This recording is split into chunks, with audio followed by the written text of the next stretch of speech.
kanalıma hoş geldiniz. Bugün sizlerle izin alırken veya rica ederken hangi kalıpları kullanabiliriz bunları öğreneceğiz. Dilerseniz hemen dersimize başlayalım. Öncelikle izin isterken nasıl bir kalıp kullanıyoruz buna bakalım. Bir önceki videoda olduğu gibi burada da önce hangi fiili kullanmamız gerektiğine bakalım. Aramak fiilini kullanalım. Aramak fiili. Daha sonra karşımıza parantez içinde bir Y harfi geliyor. Parantez içinde Y harfi ne demek olur? Türkçe'de iki ünlünün yan yana gelmesini önlemek için kullandığımız ve daha önce de öğrendiğiniz kaynaştırma harfleri bulunur. Bu da kaynaştırma harflerinden biridir demiştik. İki ünlünün arasına Y sesi geliyor. Daha sonra fiildeki son hecenin ünlüsüne göre, yani her zamanki gibi kalınlık incelik uyumuna göre A ya da E olabilme ihtimali var. Aramakta A olduğuna göre arayabilir miyim diyorsunuz. Tekrar ediyorum. Aramak fiilinde son hecede kalın harf olduğu için A sesiyle devam ettiriyorum kalıbımı. Araya da iki ünlünün yan yana gelmemesi için kaynaştırma sesini ekliyorum. Arayabilir miyim diyorum. Şimdi bir tane daha örnek yazalım. Bunu ünlü harfle bitirmeyelim. Mesela gelmek diyelim. Gelmek fiilinde fiildeki hecede E sesi var, yani ince ses var. O zaman ne yapacağım? Gelebilir miyim demem gerekiyor. Şöyle diğer videolarda da yazdığımız gibi yazalım. A, I, O, U seslerinde abilmek, E, I, Ö, Ü seslerinde ise ebilir miyim ifadesini kullanmamız gerekecek. Şimdi rica etme kalıbına bakalım. Rica etme kalıbında da tıpkı izin almadaki gibi önce fiil, sonra kaynaştırma sesi, sonra soru ifadesini yazıyorum. Tek farkım nedir?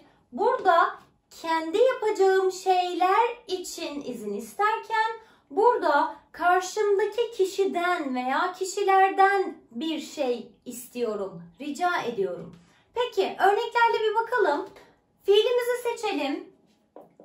Fiilimizdeki ünlü harf kalın harf. O zaman abilmek ifadesini kullanmalıyım. Peki son harf ne? Ünlü harf olmadığına göre kaynaştırma sesi kullanmama gerek yok. Çıkabilir misin? Sen çıkabilir misin? Şeklinde cümle kurabilirim. Eğer karşınızda bir iş arkadaşınız, öğretmeniniz, müdürünüz veya saygı göstermeniz gereken birisi varsa, ekstra saygı göstermeniz gereken birisi varsa kalıbı eklemeniz gereken şu var. Sen ifadesini saygı anlamı katmak için siz olarak kullanmalısınız. O zaman dışarı çıkabilir misiniz ifadesi yazılmalı. Mesela öğretmeninize, öğretmenim beni dinleyebilir misiniz demelisiniz. Dinlemek fiilini yazalım. Öğretmenim beni dinle, ne var? E sesi var. O zaman ebilmek olacak. E sesinden sonra ebilmek getirebilmem için araya da kaynaştırma harfini koymam lazım. Beni dinleyebilir misiniz şeklinde cümlemi kurabilirim. Bir iki örnek yazalım ve videomuzu bitirelim. Önce izin alma örneklerimizi yapalım.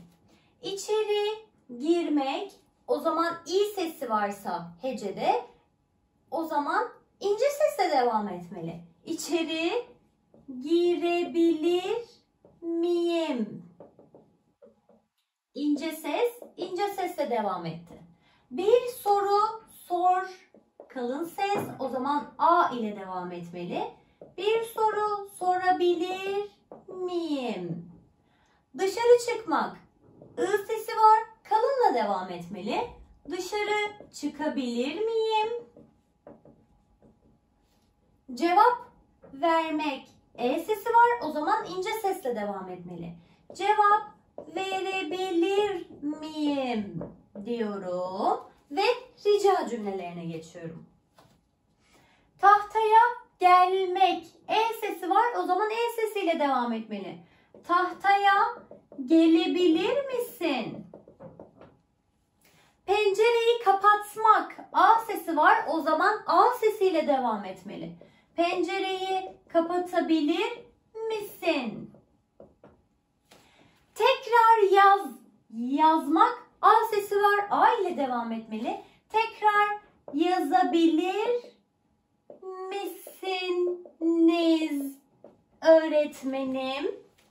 Veya kalemi vermek, kalemi verebilir misiniz diyoruz ve örneklerimizi burada bitiriyoruz. Eğer sormak istediğiniz bir soru varsa tabii ki yorum yazabilir veya Instagram hesabıma mesaj atabilirsiniz. Kanalıma abone olmayı unutmayın. Videomu izlediğiniz için teşekkür ederim.